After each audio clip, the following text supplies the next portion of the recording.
Hi, I'm Laura Hope-Gill, and I'm going to read a passage from a manuscript called The Deaf Sea Scrolls, and it's a memoir about losing my hearing. And in it, I focus on the first year of my diagnosis of deafness and reflect back on other times in my life when silence took over, and found that there were many more than I thought. And I'm sharing this because here we are in the pandemic isolation. And for a lot of people, I think that the restlessness and the change of moving into a quieter life can be challenging. It can even be a little bit traumatic because we don't have all the distractions that we're used to having. And this slowness kind of creates spaces for our stuff to come up. So I'm sharing this, and there's a way to say you're not alone if you're feeling anxious or some symptoms even of shock or grief. It was a loon that betrayed me, a loon whose ancestors long preceded the breaks in natural silence on Georgian Bay brought on by humans. One point on Earth is still believed to be the Earth's original crust. 4.4 billion years old, and this small patch of stone lies still undisturbed, unnoised within the Canadian Shield, spanning the northeast of Ontario across into Quebec. Lowered mountains form a near silent shoreline unified underwater and taking form of 30,000 islands above the surface.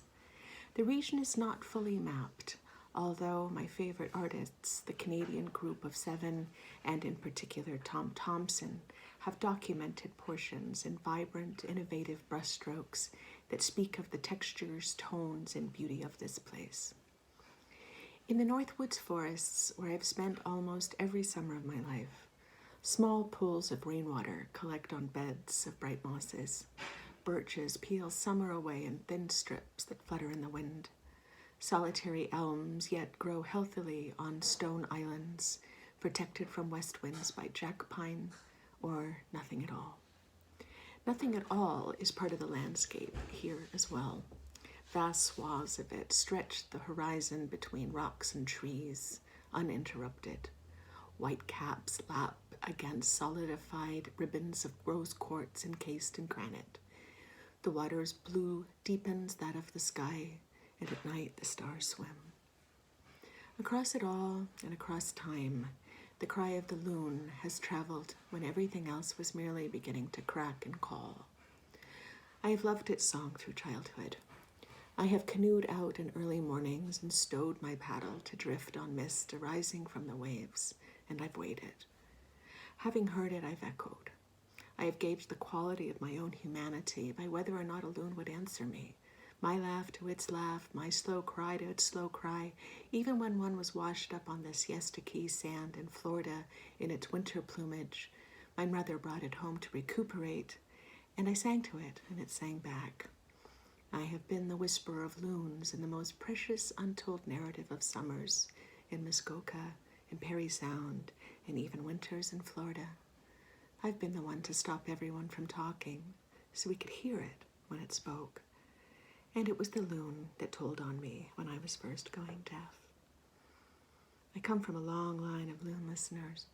My mother's parents, Nanny and Poppy, ran Ontario's summer camps, canoeing and sailing a part of their summer's day. Up to his death years before, he called her Cap, and she called him Skip, Captain and Skipper. It was a love affair. Lake Kashagawigawag, near Halliburton, was their longest tenure at Camp Gay Venture, where my mother was a camper, and where I was once as well. A vast lake, it housed loons by the dozens who would soothe the cold of morning with the warm, low cry through the mist that arose beyond the ancient rocks along the shoreline, a lake of smoke. Their exhalations appeared upon the silence like a splash, sorrowful, sonorous, almost illusory, because the call could come from anywhere. You could see an actual source, as though the sound belonged to the place itself, the voice of Lake Kashagawigawag. So ours was the family that when loons spoke, later across Portage Lake, Wood Lake, Otter Lake, like Simcoe and now Long Bay. No one said a word while the loons were talking. No one broke this rule. No one wanted to. My mom and stepfather's gray cottage at the long end of Long Bay, among the bare natural stone roads of Georgian Bay, is small and genuine, built the way cottages used to be built, with one common room and kitchen, very small bedrooms behind doors coming off from it. It is a house built for staying outside of, for canoeing and sailing away from, for napping outside of on a swath of quartz-cut, body-long rocks, a Precambrian shield. On rainy days, it is a cottage built for finding some small corner within which to read an old copy of Cottage Life magazine, in which you learn how to attach a beer shelf to a pine tree next to your hammock and a rope to help you reach it. A drive to town takes more than an hour.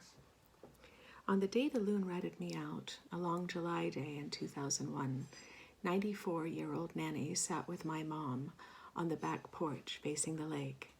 Nanny's silver hair flipped loosely in the breeze, like birch leaves on their stems. Rescued northward from her residence in Lake Ontario and savoring the wilds, she had paddled our red canoe in the lagoon between our land and the neighboring island, and now settled in for afternoon tea. She felt Poppy's presence in the Canadian wilderness and in the whispering jack pines and the slow, calm lap of the waves.